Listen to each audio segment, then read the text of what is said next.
Hello students. आज हम class 10 के साइंस में जो हमारे अपवर्तन के उदाहरण चल रहे थे उसको हम आगे करेंगे। और आज का जो उदाहरण है हमारा वो क्या है कि पानी में डूबी हुई पेंसिल का मुड़ा हुआ दिखाई देना।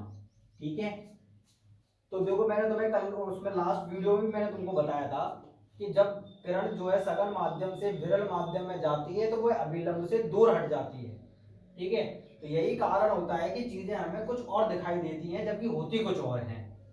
तो देखो क्या है कि पेंसिल के पानी में डूबे हुए भाग से वायु में आने वाली प्रकाश की किरणें सघन माध्यम से विरल माध्यम में आती हैं।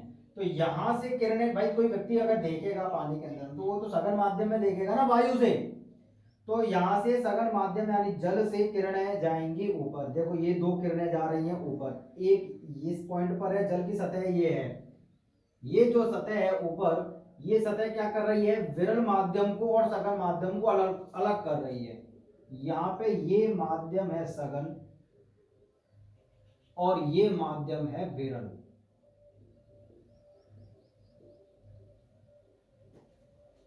तो जब किरणें इस पॉइंट पे पड़ेंगी तो इस पॉइंट पे हम अभिलंब खींचेंगे, और अभिलंब से जाना तो उसको ऐसे चाहिए था और इसको इस तरीके से चाहिए था, बट ये अभिलंब से क्या हो जाएंगी, दूर हटेंगी।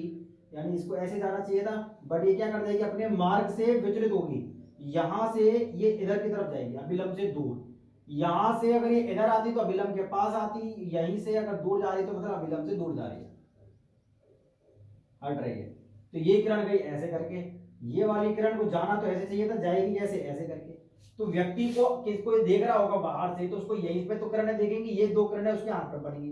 तो जब वो इनको एक इमेज बनाने का प्रयास करेगा तो ये किरणें उसको आती हुई प्रतीत होंगी, होंगी नहीं, प्रतीत होगी, ऐसा आवाज होगा कि ये किरणें जो आ रही है वो कहां से आ रही हैं, वो यहां से आ रही हैं। अगर इन किरणों को थोड़ा सा पीछे खिसकाया जाए, इसको भी थोड़ा सा पीछे खिसकाया जाए, तो उसको इस चीज की अनुभूति होगी कि ये किरण जो है वो यहां से आ रही है। तो जहां पे ये पॉइंट बनेगा वहीं पे उसको ये वाली पेंसिल जो है वो यहां पर क्या करेगी, दिखाई देगी। ये वाला जो भाग है नीचे वाला उसको थोड़ा सा क्या देगा, ऊपर उठा हुआ दिखाई देगा।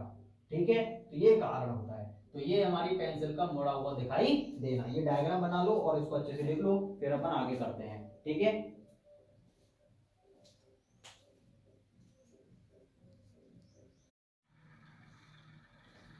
देखो तीसरा उदाहरण क्या है, सूर्योदय से कुछ पहले तथा सूर्यास्त से कुछ समय पश्चात तक सूर्य का दिखाई देना। आपने जनरली देखा होगा कि सूर्यास्त के समय या सूर्योदय के समय जो आपको सूरज दिखाई देता है वो थोड़ा टेढ़ा सा दिखाई देता है, या आभासी रूप से आपको देखा हुआ दिखाई देता है कि सूरज तो छिप चुका होता है, फिर उसके बावजूद भी हमको सूरज दिखाई देता है, या सूर्योदय हुआ नहीं होता उससे पहले हमको सूरज दिखाई दे जाता है। ठीक है, कभी आपने आसमान देखा होगा लाल लाल सा दिखाई देता है पूरा आसमान, बहुत कोने में पूर्व की दिशा में देखना तो आपको दिखाई देगा ऐसा।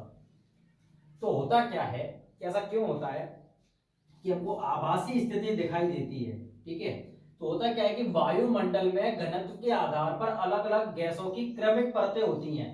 कि देखो जब सूरज से पृथ्वी के बीच में तो निर्वात होता है, मतलब अंतरिक्ष होता है, वहां पे तो कोई माध्यम इतना है नहीं। ठीक है, तो वो विरल माध्यम है आपके पास में। तो वहां से क्या है कि जब पृथ्वी के पास में आना शुरू करता है तो पृथ्वी से ऊपर वायुमंडल की बहुत सारी क्या है, एक के बाद एक परतें हैं जिनके घनत्व क्या है, अलग अलग हैं। मतलब क्या है कि वायु के जो कण हैं वह क्या है, अलग अलग हैं। कहीं सबसे जो पृथ्वी की सबसे नीचे वाली सतह जो होती है वो बहुत ज्यादा सघन माध्यम की होती है, उससे ऊपर विरल है, फिर उससे ऊपर और ज्यादा विरल है, फिर उससे ऊपर ज्यादा और विरल है। तो ऐसे ही अंतरिक्ष में पहुंच जाते हैं तो सबसे ज्यादा विरल है। तो ऊपर से जब नीचे आते हैं तो हमारा घनत्व बढ़ता हुआ चलता है। ठीक है, यानी विरल से सघन की ओर हम बढ़ते हुए चलते हैं। तो सूर्य से पृथ्वी की ओर आने वाली किरणें या किरणों का क्रमिक परिवर्तन होता है। ठीक है, या क्रमिक परिवर्तन नहीं, क्रमिक अपवर्तन होता है। क्रमिक अपवर्तन होता है जब सूर्य से प्रकाश किरणें पृथ्वी की ओर आती हैं तो वह विरल माध्यम से वायुमंडल के वायुमंडल के सघन माध्यम में प्रवेश करती हैं। तो जब विरल से सघन में होंगी तो क्या होगा, वह अपवर्तन के बाद अभिलंब की ओर झुक जाती हैं। ठीक है, जिससे क्या होता है, वह अपवर्तन के बाद अभिलंब की ओर झुक जाती हैं।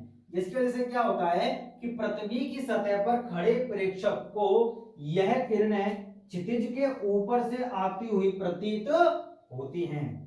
अब देखो ये पृथ्वी है, इस पृथ्वी की सतह पे कोई व्यक्ति खड़ा हुआ है, मान लो ये। अब क्या होगा कि सूर्य हमारा, देखो ये क्षितिज रेखा है, क्षितिज रेखा के नीचे है वास्तविक तौर पर।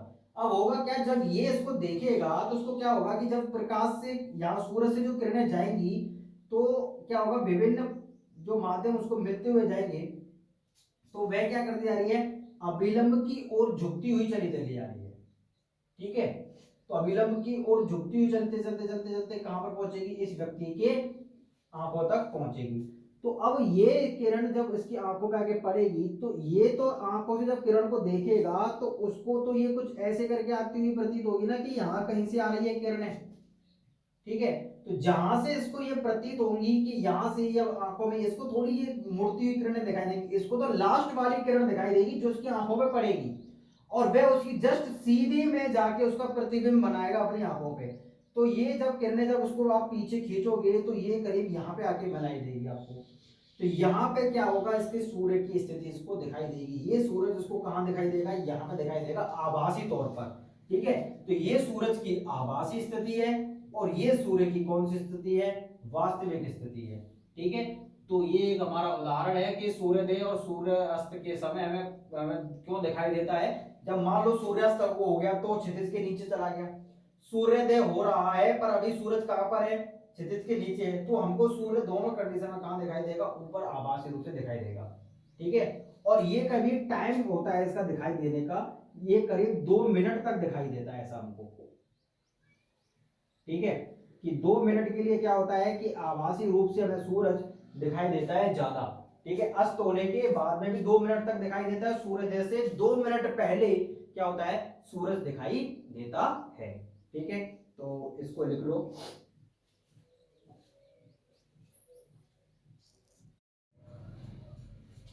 तो देखो जो हमारा अगला टॉपिक है वह क्या है, वह है क्रांतिक कोण। ठीक है, जैसा कि आपको बोर्ड पे दिख रहा है, तो क्रांतिक कोण हमको पढ़ना है कि क्रांतिक कोण क्या होता है। तो देखो कि जब प्रकाश की किरण सघन माध्यम से विरल माध्यम में जाती है तो अपवर्तन के बाद वह अभिलंब से दूर हट जाती है, ये तो हमको पता है। तो क्रांतिक कोण क्या होता है कि माध्यम की पृथक सतह पर, ये एक माध्यम विरल माध्यम ये ऊपर है और नीचे सघन माध्यम है, और ये वाली जो सतह आप देख रहे हो ये पृथक सतह है दोनों की, यहाँ से ऊपर विरल है और इसके नीचे सघन है। आपतित किरण का, ये किरण कोई है जो इस अभिलंब पर क्या हो रही है, सॉरी ये सतह पर क्या हो रही है, आपतित हो रही है। कहां से, सघन माध्यम से, किसमें, विरल माध्यम की ओर। आपतित किरण का अभिलंब से बना वह कोण, ये हमारा अभिलंब है,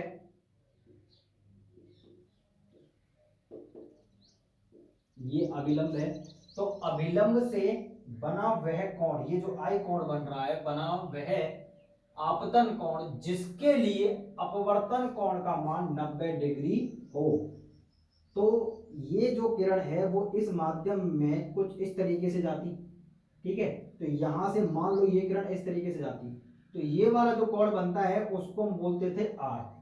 ठीक है, तो अपवर्तन कोण का मान कितने डिग्री होता है, 90 डिग्री। तो मतलब ये यहां से जो किरण है, ये जो आर कोण बन रहा है, मान लो एक ये कोण है, कोई किरण ऐसे जा रही है या कोई किरण ऐसे जा रही है, तो ये जो विभिन्न कोण आपके बन रहे हैं, ये बनते बनते ये वाली जो किरण है ऐसे ऐसे करते करते करते करते कहां तक आ जाए, यहाँ पे आ जाए, तो ये कितने डिग्री बनेगा, ये बनेगा 90 डिग्री।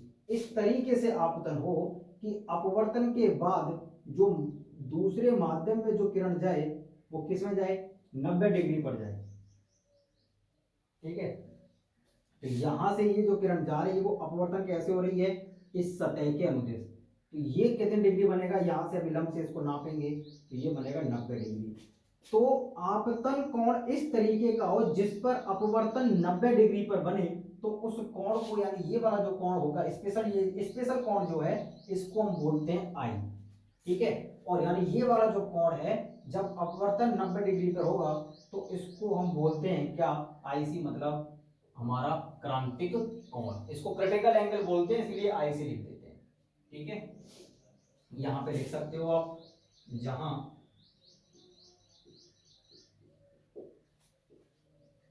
आई सी बराबर क्या है, क्रांतिक कोण है। ठीक है, तो क्रांतिक कोण पर यानी आईसी पर जब भी कोई किरण आपतित होगी तो वह उसका अपवर्तन कितने डिग्री पर होगा, 90 डिग्री पर होगा। बस इतना तुमको ध्यान रखना है। ठीक है, क्रांतिक कोण है। ठीक है, तो क्रांतिक कोण समझ में आ गया कि जब भी किरण कितने डिग्री पर आपतित होगी, क्रांतिक कोण पर आपतित होगी, तो वह 90 डिग्री पर क्या होगी, अपवर्तित होगी। तो ये कोण क्या कहलाएगा, क्रांतिक कोण कहलाएगा। यानी आपतन कोण का वह मान, आपतन कोण का वह मान जिस पर अपवर्तन 90 डिग्री हो, क्या कहलाता है, क्रांतिक कोण कहलाता है। ठीक है, चलो जल्दी से इसको लिख लो, फिर अपन एक और करते हैं। तो देखो स्टूडेंट, नेक्स्ट टॉपिक क्या हमारा, पूर्ण आंतरिक परावर्तन। ठीक है, तो पूर्ण आंतरिक परावर्तन क्या होता है, जरा इसको सीखते हैं। कि हम जानते हैं कि जब प्रकाश की किरण किसी सघन माध्यम से विरल माध्यम में प्रवेश करती है, सघन से किसमें जाएगी, विरल में, ये सघन ऊपर विरल, तो अभिलंब से क्या हो जाती है, दूर हट जाती है। ठीक है, यहाँ पे लिख लेना है, दूर हट जाती है, दूर हट जाती है। यदि आपतित किरण का अभिलंब से बना आपतन कोण, यानी जब ये कंडीशन है सघन से किधर जा रही है, विरल में, तो तब अभिलंब से बना आपतन कोण आई का मान, ठीक है, उसके क्रांतिक कोण से क्या हो जाए, ज्यादा हो जाए, तो प्रकाश की किरण उसी माध्यम में वापस लौट आती है। ठीक है, तो प्रकाश की इस घटना को क्या कहते हैं, प्रकाश का पूर्ण आंतरिक परावर्तन कहते हैं। मतलब अगर सघन माध्यम से प्रकाश जाए और उसी माध्यम में वापस लौट आए, तो इस घटना को हम क्या कहते हैं, प्रकाश का पूर्ण आंतरिक परावर्तन कहते हैं। पूर्ण आंतरिक परावर्तन का मतलब क्या होता है कि प्रकाश जिस माध्यम से गया है उसी माध्यम में वापस लौटकर आ जाए। और ये हमेशा कब होगा, जब प्रकाश सघन माध्यम से विरल माध्यम में जाएगा। ठीक है, विरल से जब सघन में जाएगा तब पूर्ण आंतरिक परावर्तन की घटना घटित नहीं होगी। सिर्फ एक ही कंडीशन है पूर्ण आंतरिक परावर्तन की घटना घटित होगी, जब प्रकाश सघन से किधर जाए, विरल में जाए, विरल से सघन में नहीं। ये कंडीशन है, शर्त है इस बात की। ठीक है, तो क्या होगा, प्रकाश का पूर्ण आंतरिक परावर्तन होगा। और ये घटना कब घटित होगी, कि ये जो आई कोण आपतित हो रहा है किस पर, इस पॉइंट पर, ये जो आई कोण बन रहा है अभिलंब से, ये वाला जो आई कोण है, जहां जो आई का मान है वह ग्रेटर देन होना चाहिए किसके, इसके क्रांतिक कोण से। तो वो क्रांतिक कोण का मतलब क्या है, कि किरण किधर अपवर्तित होगी, 90 डिग्री पर।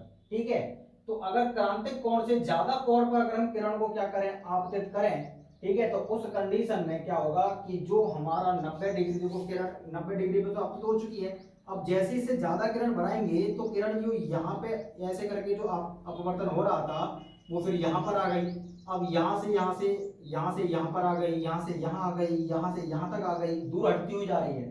और फिर जब वो यहाँ पर आ चुकी, क्रिटिकल पॉइंट पहुंच चुका है, अब यहाँ से जैसे थोड़ा सा आगे बढ़ाएंगे तो ये क्या आ जाएगी, उसी माध्यम में वापस आ जाएगी। ठीक है, तो जहां आई बराबर बड़ा होगा किससे, ऐसी थे, तो पूर्ण आंतरिक परावर्तन की घटना घटित होगी। ये कंडीशन है, कंडीशन पूछ रही था, शर्त क्या है, कि जब आपतन कोण किससे बड़ा हो, क्रांतिक कोण से बड़ा हो। ठीक है, तथा जो आर का मान होगा वो यहाँ पे वो ग्रेटर देन होगा किससे, 90 डिग्री से, 90 डिग्री से ज्यादा होगा ये, तभी तो ये वापस इस माध्यम में जाएगी। ठीक है, चलो, तो ये हमारे क्या है, पूर्ण आंतरिक परावर्तन की घटना का उदाहरण है आपके सामने। तो ये पूर्ण आंतरिक परावर्तन है, इसको अपनी नोटबुक में लिख लो कि पूर्ण आंतरिक परावर्तन क्या होता है। पूर्ण आंतरिक परावर्तन ये होता है कि जब प्रकाश किरण सघन माध्यम से विरल माध्यम में जाती है, ठीक है, तथा उसी माध्यम में जब वह वापस लौट आए तो उस घटना को हम कहते हैं पूर्ण आंतरिक परावर्तन। और इस घटना को घटित होने के लिए प्रकाश किस माध्यम में जानी चाहिए, विरल माध्यम में जानी चाहिए। कहां से, सघन माध्यम में। और कोण क्या होना चाहिए, हमारे क्रांतिक कोण से ज्यादा होना चाहिए। अगर क्रांतिक कोण से ज्यादा का कोण नहीं होगा तो पूर्ण आंतरिक परावर्तन की घटना घटित नहीं होगी। ठीक है, तो ज्यादा होना चाहिए तभी क्या होगी, घटना घटित होगी। तो इसकी शर्त लिख लेते हैं, कि पूर्ण आंतरिक परावर्तन की शर्तें क्या हैं, किस नियम पर पूर्ण आंतरिक परावर्तन होगा और किस नियम पर नहीं होगा। पहला शर्त क्या है इसकी, पूर्ण आंतरिक परावर्तन की, ठीक है, ऊपर लिख लेना पूर्ण आंतरिक परावर्तन की शर्तें।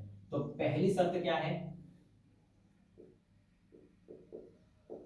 कि प्रकाश किरण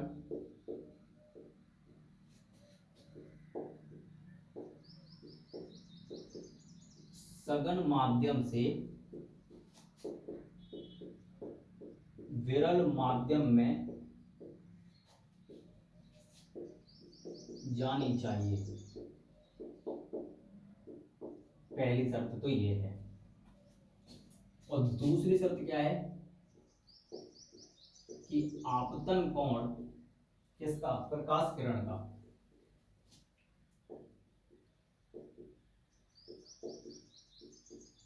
प्रकाश किरण का आपतन कोण यानी आई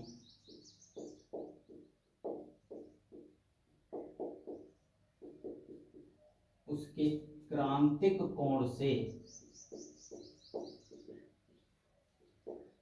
ज्यादा होना चाहिए।